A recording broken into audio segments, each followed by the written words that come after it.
find. Open my heart with the whispers of truth, to live a conscious life, to live a conscious life on the growing edge. On the growing edge. And now, here's Allie. Hello and good morning. Welcome to Growing Edge Live.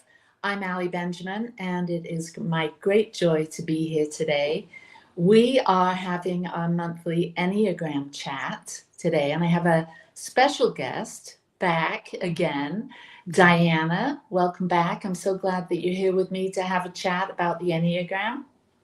One of my favorite subjects with one of my favorite people. I'm happy to be here. Thank you.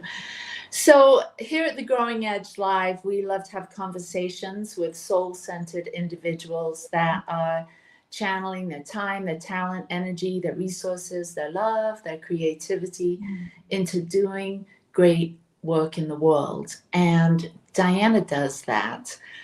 She has a group online called Wild Hearts. That's WILDDHEART.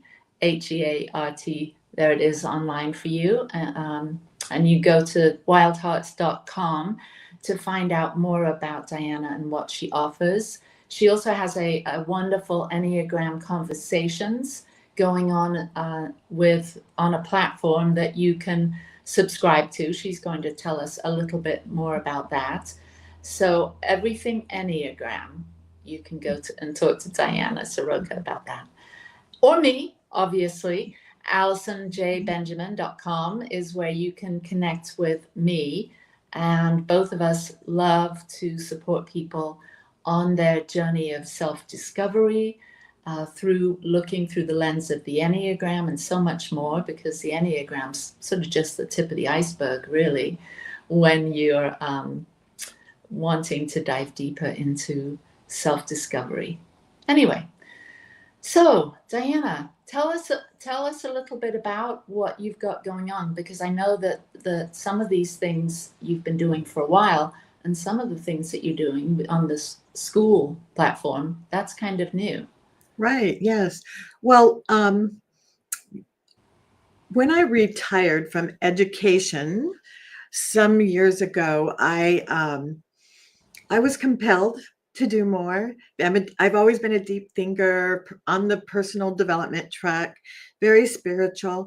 And so I just developed a group, and it was called Wild Hearts. It was a local group in Arizona where I lived. And then it's just slowly over the years grown. And it started out, with just a few people and just talking about who we were, what we were dealing with, and as a collective group helping each other through using spiritual tools and a little bit of the Enneagram. I was kind of fresh and new with the Enneagram. And as I learned more and applied the Enneagram to my life, I saw what an amazing tool it was to help me see myself through compassionate eyes instead of critical eyes. It just changed everything. And so I went on like you, and we became Enneagram practitioners. We got certified and love it. I love having like minds learning about ourselves and helping others to learn about themselves. So I have the Wild Hearts group is kind of expanded. We're using the Enneagram there. And then I just recently, it's brand new, started the group Enneagram Conversations, and it's on the school platform. And it's just people who are working on themselves, and they're learning more. They're learning. Some of them don't know anything about the Enneagram, but they want to learn more about it. So they're there. They're learning about the Enneagram. And others know a little bit about, they know what type they are, and they want to learn how to apply it to their lives. So it's been fun. I love it. It's definitely, I'm doing what I am meant to do right now. That's awesome. And I'm a part of that program, yes. The Enneagram Conversations on the school platform. And in the new year, I commit to being more proactive, because I read the posts, but I don't often reply, and I really want to, because it's such a wonderful way to have a conversation.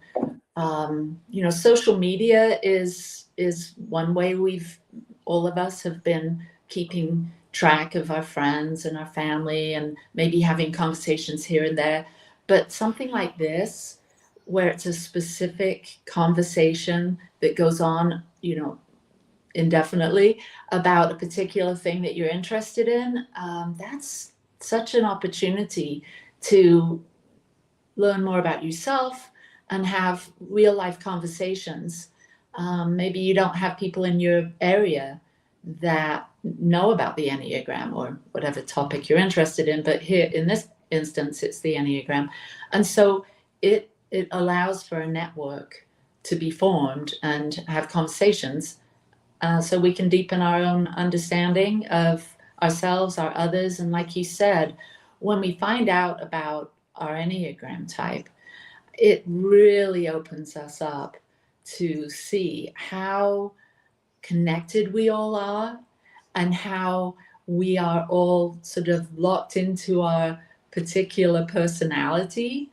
And when we see that, when we see, oh, not everyone thinks like I do, and not everyone reacts the same way that I do, or I think they should, and it really does foster that compassion and empathy for people, because we really do see things very differently. And we're going to talk about that in just a little while, how each of us can find our flow and move in our lives with a greater sense of freedom and a greater sense of, I guess, self-awareness, knowing what our strengths and abilities are, knowing that we have some blind spots and some rough edges, or I like to think of, growing edge. We're growing in a particular area.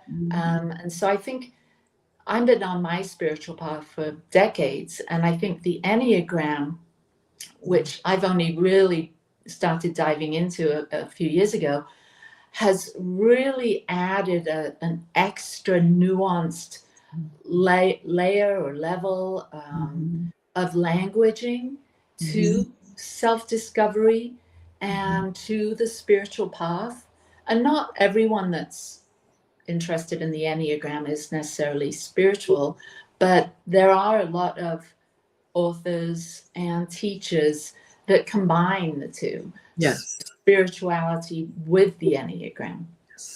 So what else? Tell us a little bit more about you and what you learned when you discovered your Enneagram type. And I know it wasn't, it was an interesting discovery at the beginning, wasn't it? Yes. Well, there's so much to it, but for me, when I finally narrowed down what type I led from, I discovered that I was like, all my decisions in my life, all my perceptions, well, I won't say all of them, but a lot of them were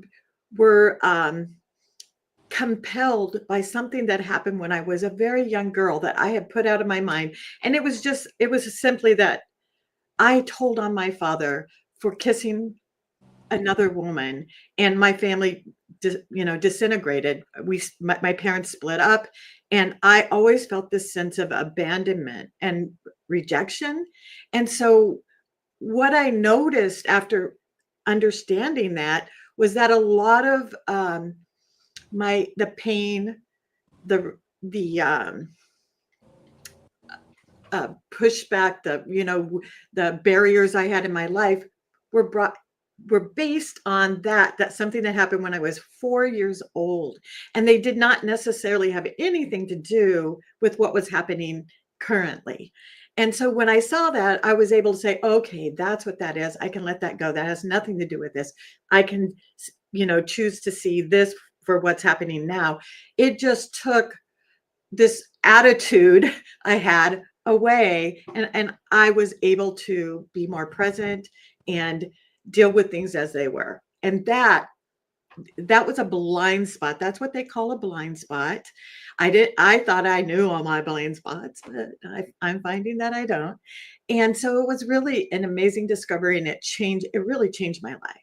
But it also helped me to see myself, just like we were mentioning, with compassion. Like that little girl who saw that was still hurting and driving this vehicle of me through my life.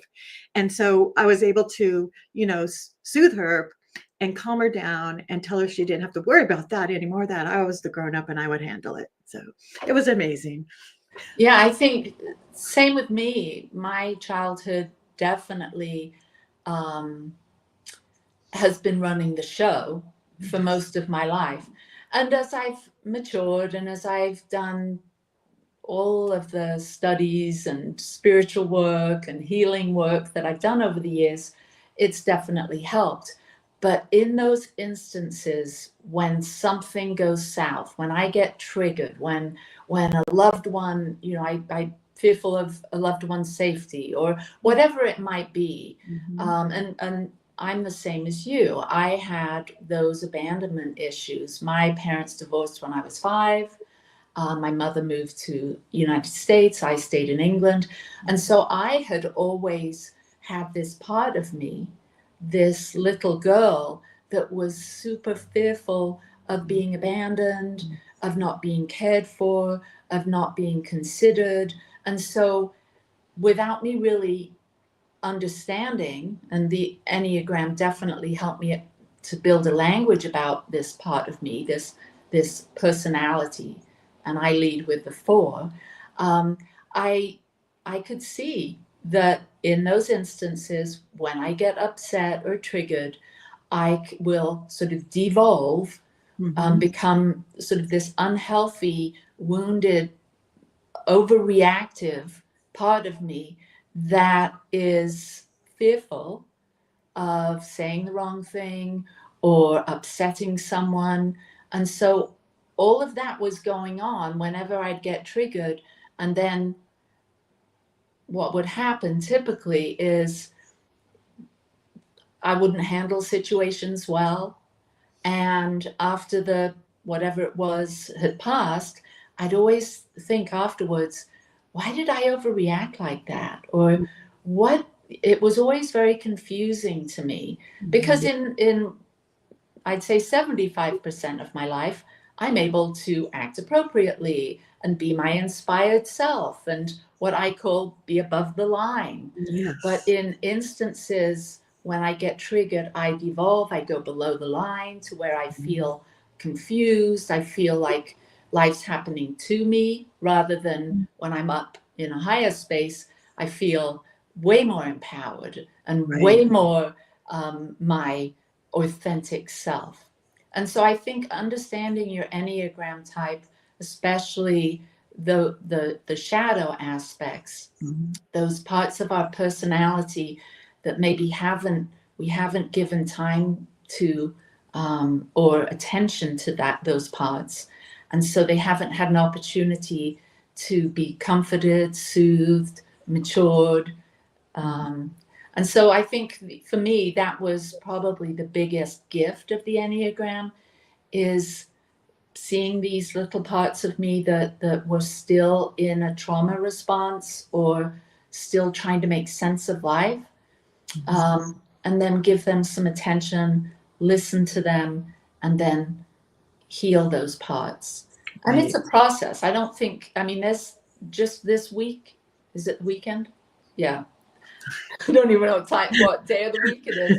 This weekend, several things came up, and it's always shocking when you think you're on top of your game, and then something triggers you, and then again, that discomfort, that confusion, maybe anger, fear arises, and then there's a part of me that has taken over the show, so to speak.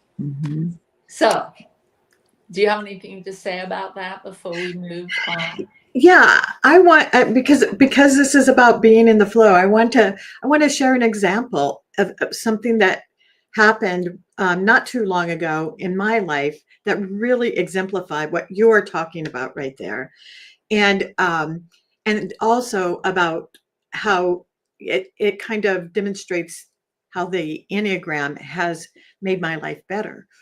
And because it gives me more confidence in the knowing of myself, and like you mentioned, the shadow side. So knowing the light and the dark and still being okay with me. But my daughter and I were planning a family event, and I started noticing her kind of pushing me away a little bit, and it was hurting me. I was going back to that rejection part of myself, but I didn't notice it right away, you know. But even though I didn't notice it, I used my tools. And when I was in person with her, I had a talk with her. I just brought it up. I was like, I'm feeling this, and I want to talk about it because I want this to be an amazing event. I want us both to feel really good about it, but there's something going on. So I brought it up, and of course, we both kind of reacted in the moment, but I was able to stay calm, and I started crying. And Amy, my daughter's like, Mom, why are you crying? I don't understand. Why are you crying? What's going on? And I was able to say, can you give me just a minute? Give me a minute. And I calmed myself, and I grounded myself, and I realized exactly what I was doing. I was feeling rejected. And I was able to say, this isn't about you. This is about me. I'm feeling rejected because I felt you pushing away. And she goes, I wasn't pushing you away. And she explained where her head was. And we worked through it. And so that was very uncomfortable. It was hard. But the end result, we are so much closer. We speak more openly to each other. We both tell each other our truths. So like you said, it's a process. It doesn't happen overnight. It's not always easy, but it can deepen your relationships and strengthen them. And that's what I love about it. Mm-hmm. Yeah, as you were saying that, I was thinking of the fear response: fight, flight, freeze, Yes. fawn. And I think all of us, no matter what Enneagram type we all can feel that when we're faced with a scary situation, whether it's something physically scary or whether it's something emotionally scary, or psychologically scary, we have different ways that we react. Some of us want to lean in and like argue. Some of us just want to withdraw and back up.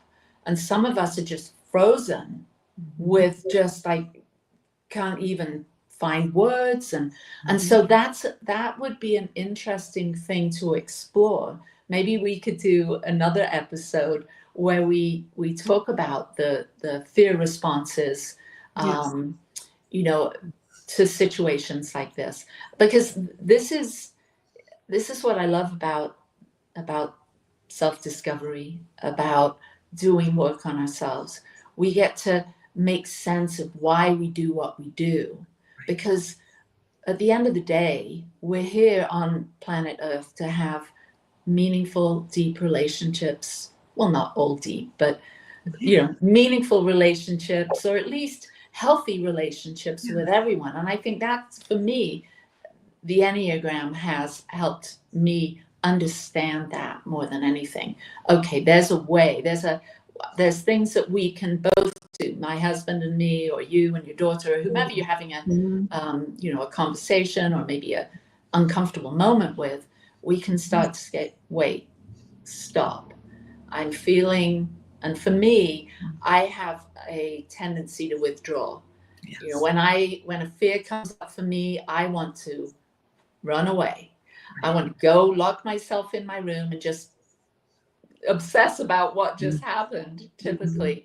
And then I've got one family member that doesn't have that at all. They want to lean in and want to talk about it and discuss it and and exert their opinion and try and fix it, and I love them for that. Yeah. But it's not my way. So we Yeah. learn to honor each other's ways of handling stressful situations. And so we're going to take a break in about 10 minutes, and then after the break we're going to talk about how all of the types can find their flow. But before we get to that, I'd love maybe you to share, for those people that are listening today that don't even know what the word Enneagram means, will you share a little bit about the Enneagram and how someone that's interested in finding out their Enneagram type, how they could possibly work with you to help them? Sure. So the Enneagram is just it's a personality typing tool that just describes the different personality types. And the thing that's great about the Enneagram is that it's very complex. So it's not just putting you in a box like, oh, I'm a type 4, but there's a lot more to it that I'm not going to go in now because it would be confusing. But there's a lot of complexity that allows you to be exactly who you are, this, amazing, beautiful, complex person as well. And so, and it helps you to see your characteristics, your fears, what drives you, your motivations, and your blind spots. And it also kind of can help you to see how to move in a direction to be the healthier side rather than the stressed out side of each of those types. And so both Allie and I are Enneagram coaches. So we can help you to find your type if you're struggling with that. There are online assessments that we don't necessarily adhere to, but they can at least point you in the right direction, narrow down your choices for you. I have a group like Allie mentioned at the beginning called Enneagram Conversations, and there's some lessons in there. There's videos, and there's conversation. That's mostly what it is, a camaraderie of conversations that helps you to work through the Enneagram. So that's pretty much it. Yeah. So if you are new to the Enneagram and maybe you don't want to do an online test, like there are so many out there, you can actually have a typing interview. And that's like an hour long, hour and a half, depending on how chatty and talkative you are. But an Enneagram typing session can support you in narrowing it down, because there's 9 main types.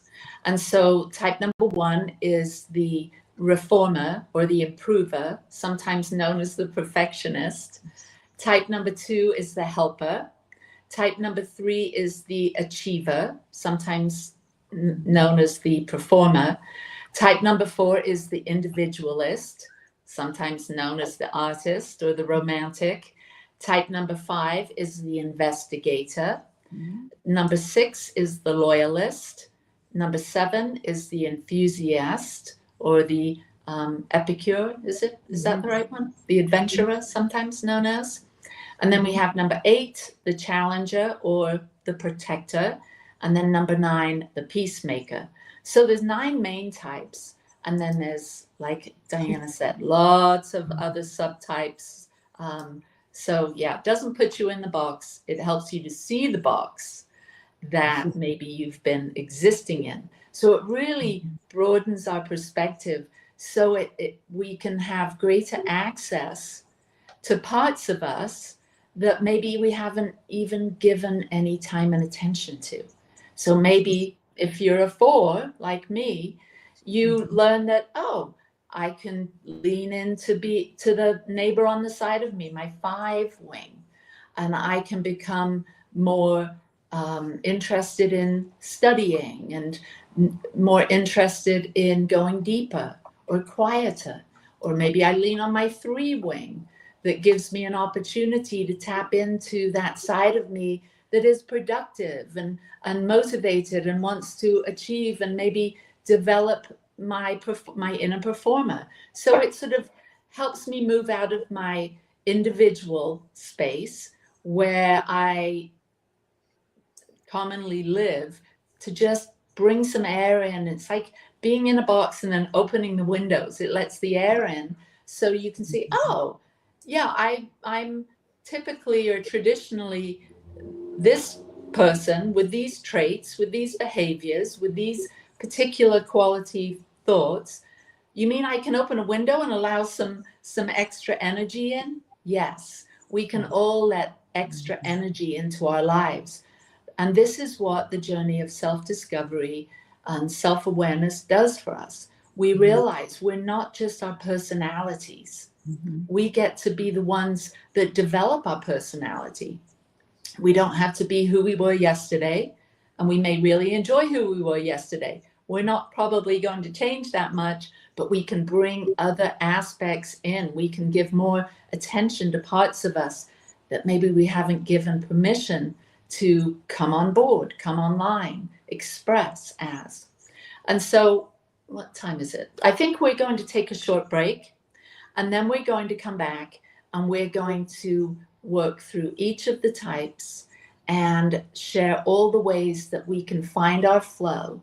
And maybe this will help you to see, oh, that sounds just like my son, or that sounds just like my mother. And it will give you a greater sense of who our loved ones are and why they do what they do, and how we can all gain a little bit more freedom and expansiveness. We'll see you in a minute.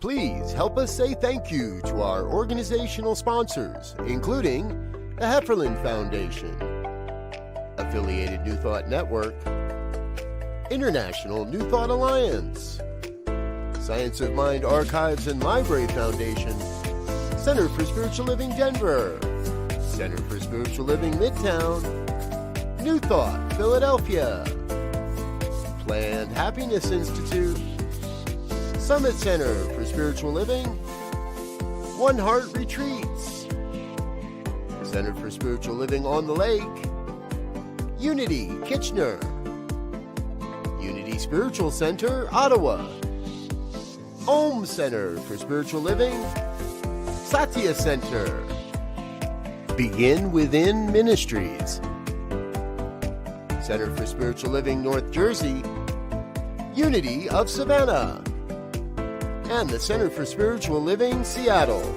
as well as all of our individual donors. Thank you for being part of the New Thought Media Network. Please like, share, and subscribe. New Thought Media Network, positively inspiring. New Thought Media Network proudly presents the 2025 season for Nonviolence Meditation Series, January 31st through April 4th. Embrace nonviolence every day with our 64 unique video meditations. Join us at 6 a.m. Mountain Time or watch anytime on our YouTube channel. Featuring a collection of New Thought voices, the 2025 season for Nonviolence Meditation Series. Only on New Thought Media Network, January 31st through April 4th. We're back. Welcome back to Growing Edge Live. I'm Allie Benjamin, and this is my beautiful guest on Enneagram Chats, Diana Soroka. Hi there. Glad to be back.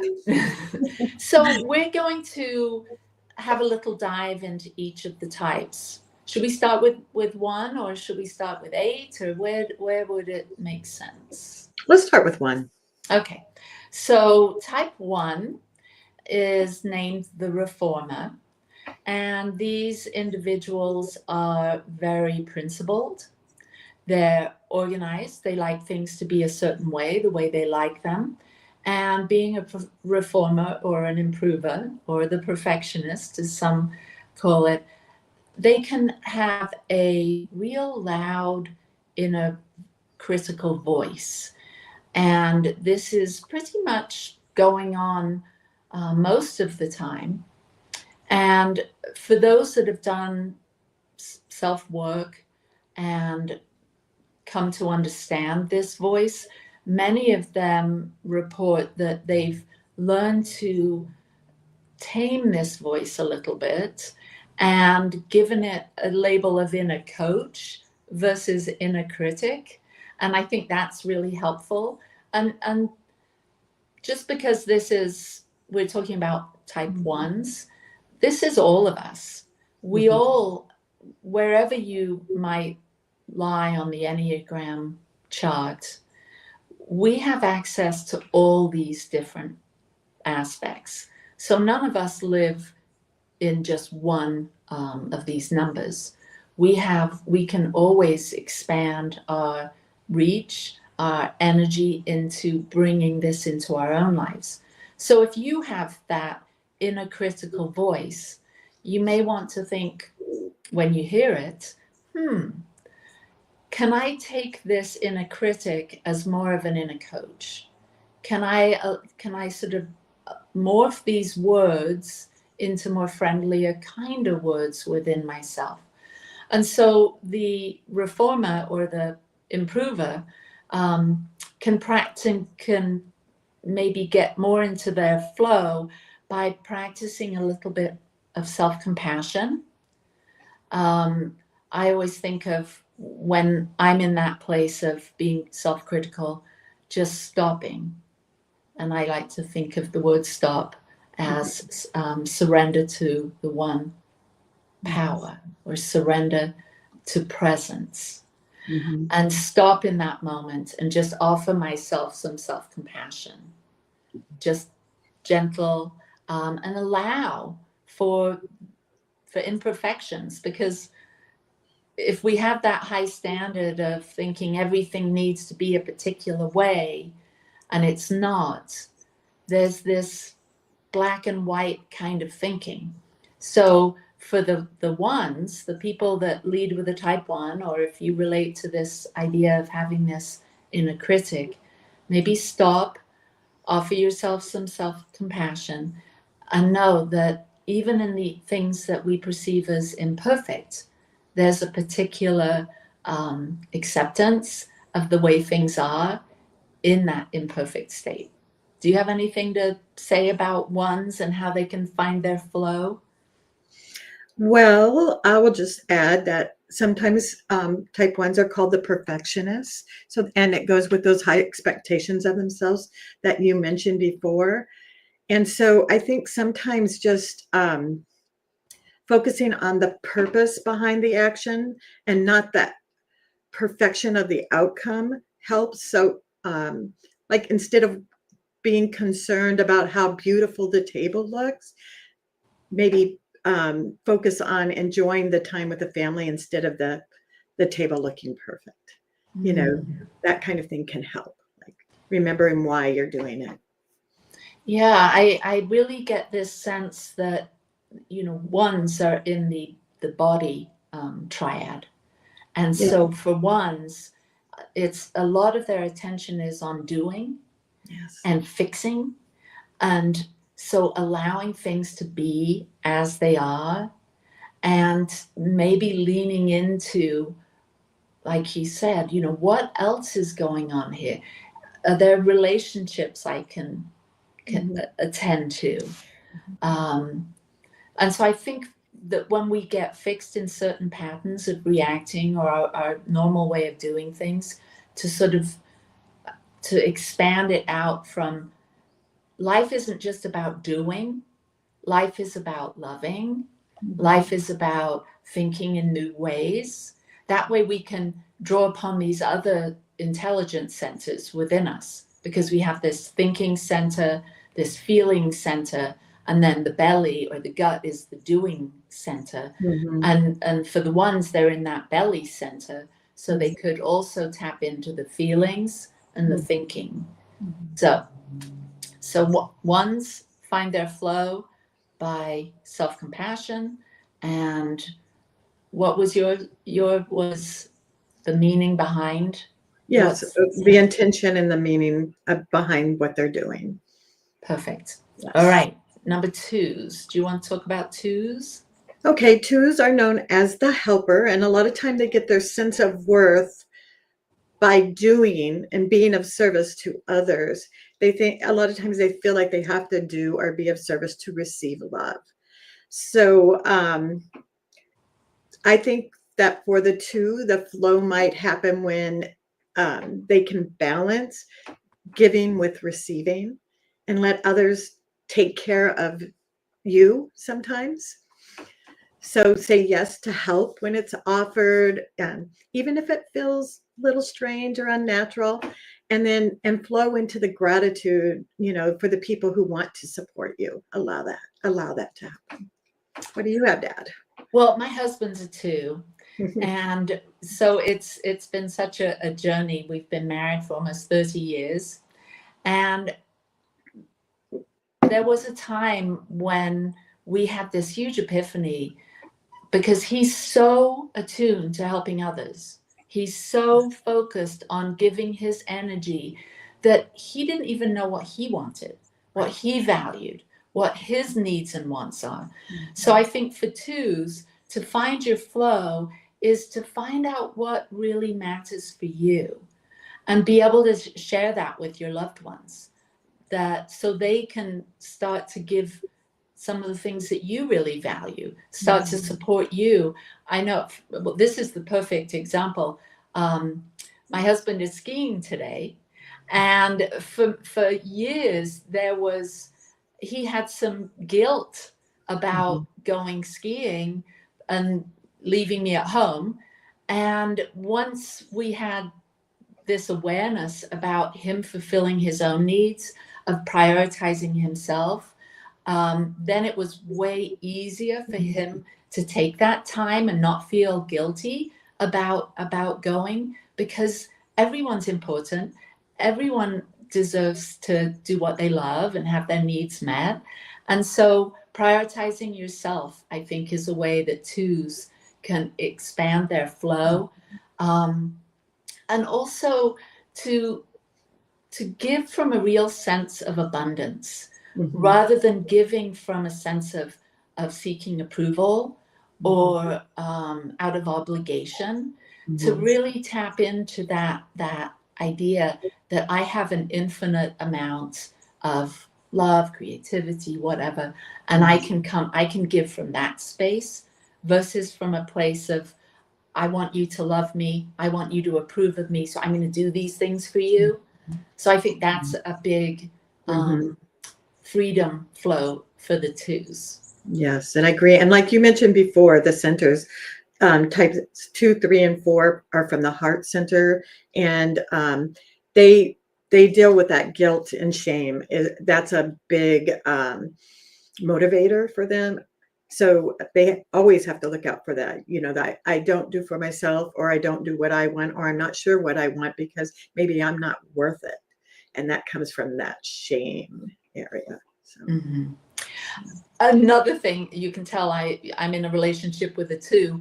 I think that 2s can sometimes slip into, when they're more in an unhealthy state, they can have a lot of pride and think that they know best for people, so they sort of insert their ideas and opinions, and they do what they think the other person needs to have done for them. And sometimes for the 2, they can find a great lot of freedom when they allow others to do for themselves. So they don't just, insert themselves without an invitation. I know my husband's really struggled with that, and some of my other friends that are 2s, they are so wanting to dive in and be so helpful. But sometimes, especially with our kids, it's easier, it's more beneficial to not jump in and fix, not jump in and help, and allow, especially our kids, to do for themselves sometimes. Okay. Yeah, and just one more thing, because of that heart type, and because they think they're doing, for you, they can get their feelings hurt, and because when people don't receive their gift as a gift, which, like you mentioned, they are asserting themselves, and sometimes people don't appreciate it, and when it's not, it really hurts when they don't get it. So That's right. that's When a they're not big, appreciated, yes, they can really absolutely. take that Yeah. to heart. And so, Yeah. so if you're a two out there and you're taking things personally because somebody didn't appreciate you the way you hoped they would, just Mhm. take a breath and let that go and find your flow. That's right. Find your flow. Okay, let's move on to the threes, the achievers.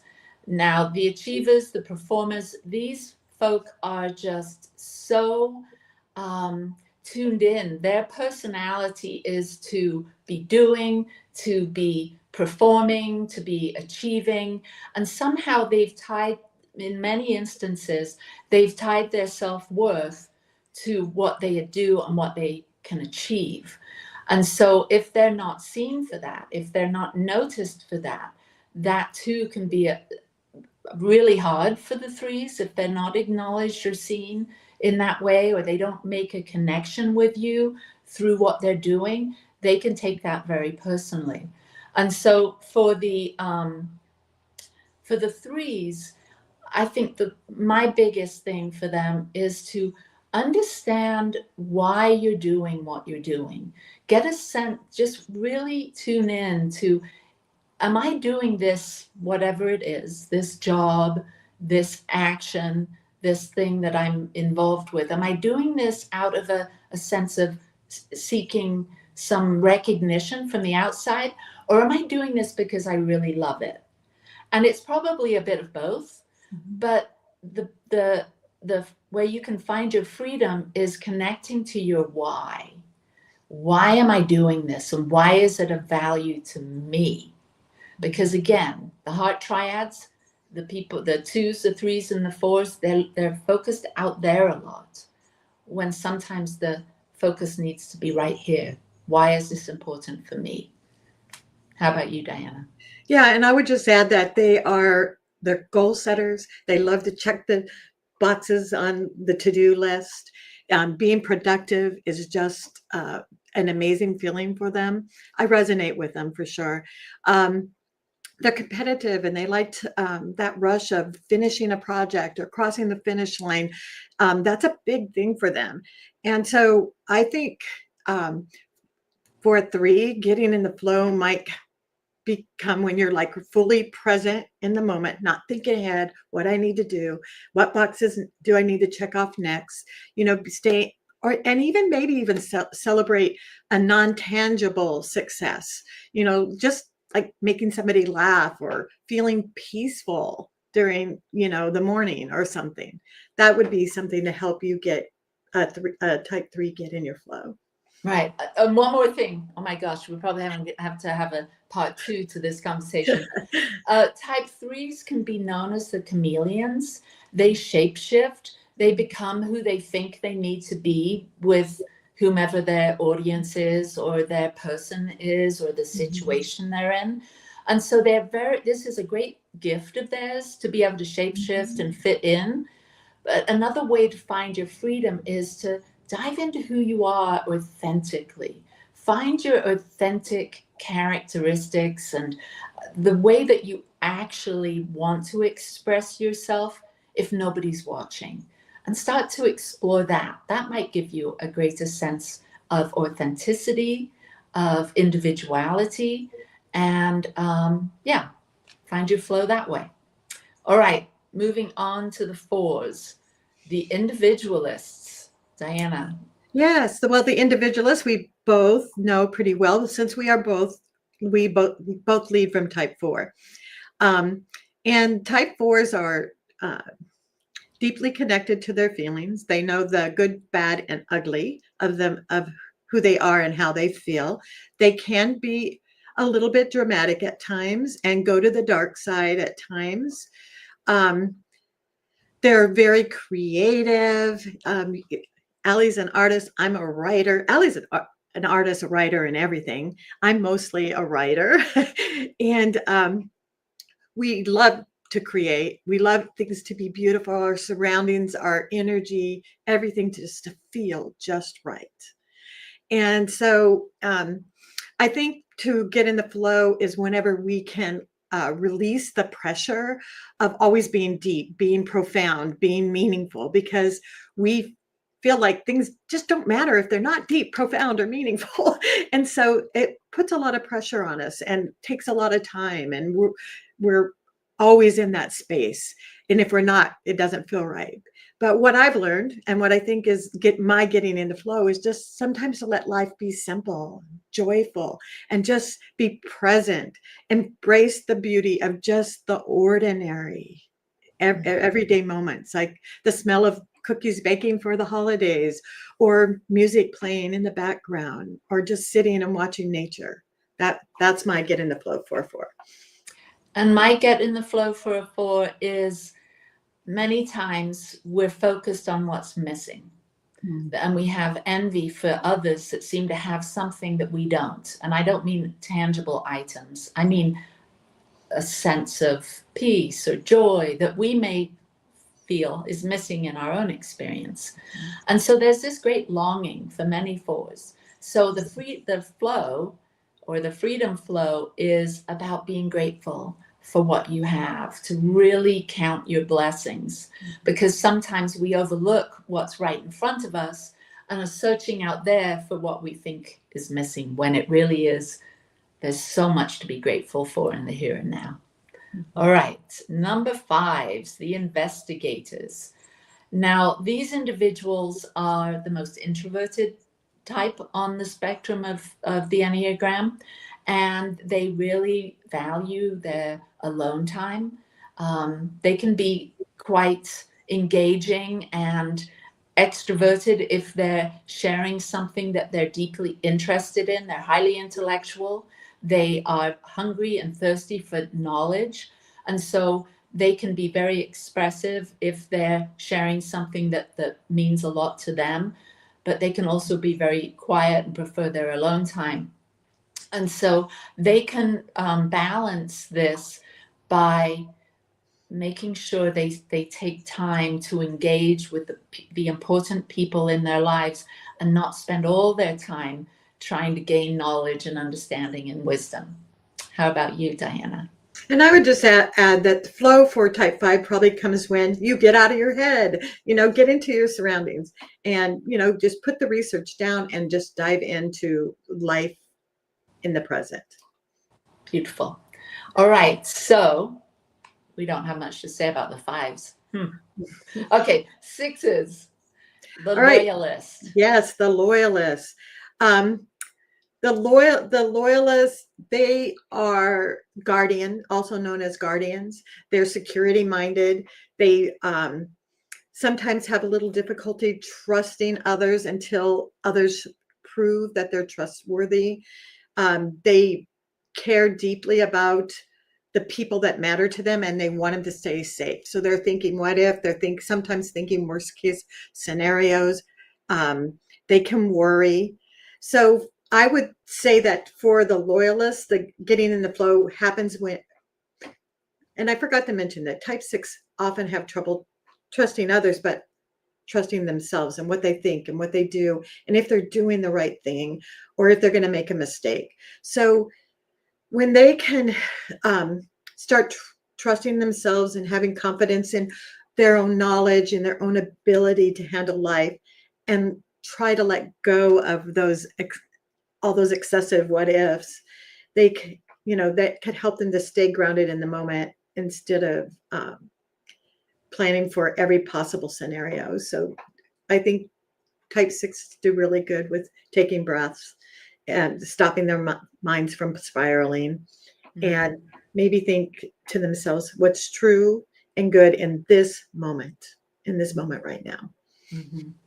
Yeah, so maybe for the 6s, to get in tune with that body wisdom, sort of dropping down from the head into the heart and into the belly, maybe some meditative practices, grounding, so they can access, move out of that head, because fear and anxiety can really start to overtake. So to ground, to be centered, to practice mindfulness. And I think in that way that if they can start to develop that sense of being fully present, and noticing when they get triggered, to start to want to go up to the head, to sort of just breathe and visualize grounding, growing roots, and being able to trust yourself in the now moment. Yeah. Okay. Hey, Sally, can we just add on here?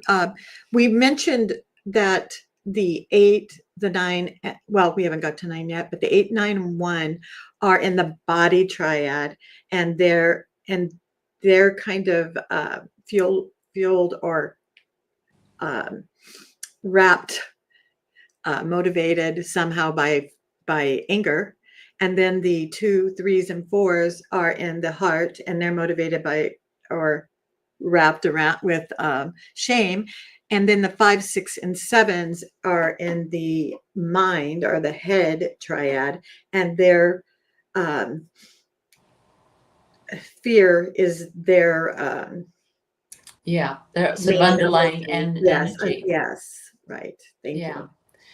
Okay, so 7s right next to the 6s, they too are in the head triad, and they are the enthusiasts or the epicures, and or the adventurers, and they love to chase the shiny object, whatever that is. So they'll have a lot of great ideas, and maybe they'll start a lot of things, but then when it loses its luster, they drop that and move on to the next thing. And so they're constantly seeking feeling better. They can be a little intolerant of the heavier emotions.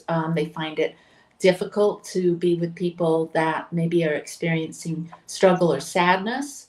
And so for the 7s, it's maybe staying present with what's happening in the now and finding some deeper value and meaning to not what's going to happen next, but what's happening right now. What about you? I know you have a family member that's a 7. Yes, I have a close family member who is a 7, and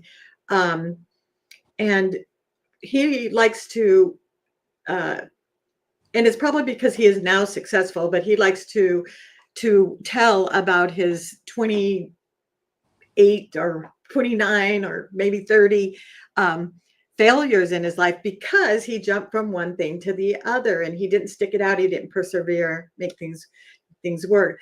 It took him grounding himself by specialized routines and such to get to that point where he's grounded himself. He's in his flow, like we're saying. So he takes those moments just to take the walks, to enjoy life, to be present. And that's that's a really great advice for a type 7.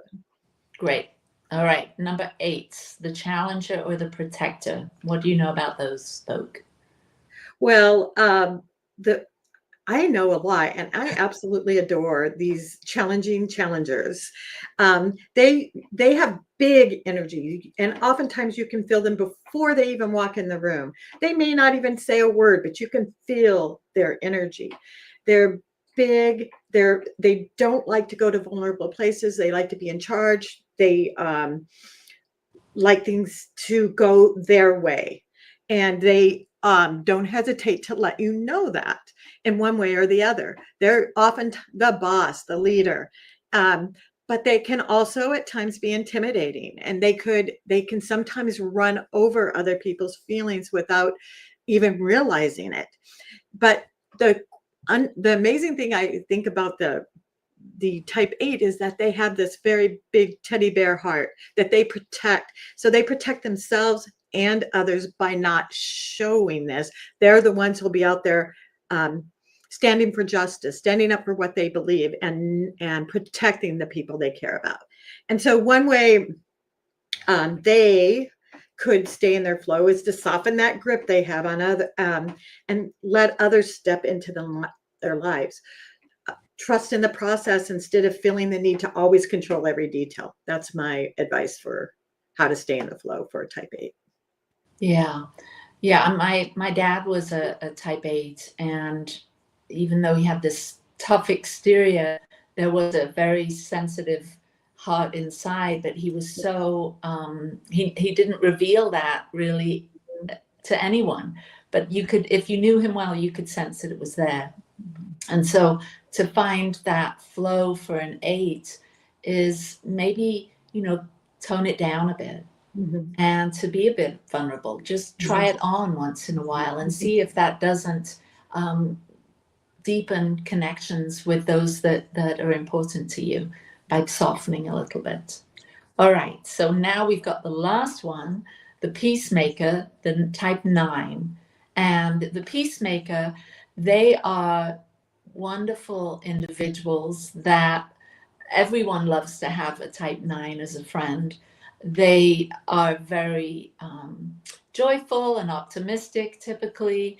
They want to fit in, they want peace and harmony, so they avoid conflict at all costs sometimes. And I think that for the 9s to be able to find their flow, to maybe speak up a little bit, share with others what your thoughts are and what your opinions are, so people can really get a sense of the real you beyond the over accommodating you. What would you say for the 9s? Yeah, and I would say just to challenge yourself every now and then, and remember that your voice counts. Maybe share a story at dinner in a group, just or make saying, I want to watch this movie tonight, or I want to go to this restaurant. Remember that your opinion is valuable and meaningful to the rest of the group as well. Yeah, that's great. All right, well, we've done the whole 9 types. That was really awesome. Thank you for sharing all of your insights with that. So Growing Edge Live, we're here at the very growing edge of our own evolution. What does the world need to know here from the growing edge of the Enneagram?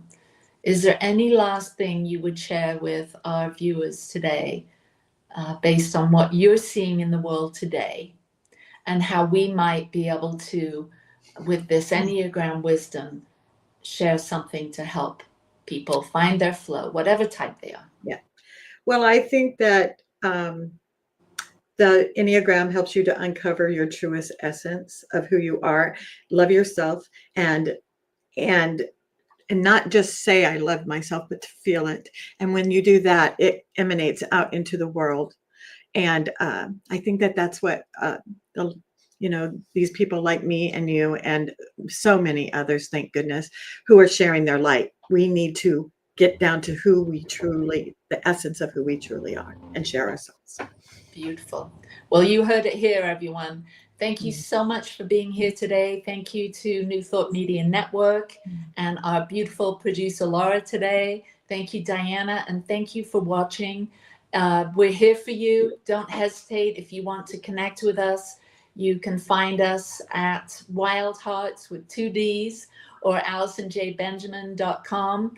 And I will see you next week here on Growing Edge Live. Mwah. Peace and blessings and happy holidays. Bye-bye. Right. Thank you so much, Allie. Free my mind, open my heart with the whispers of truth. To live a conscious life, to live a conscious life on the growing edge.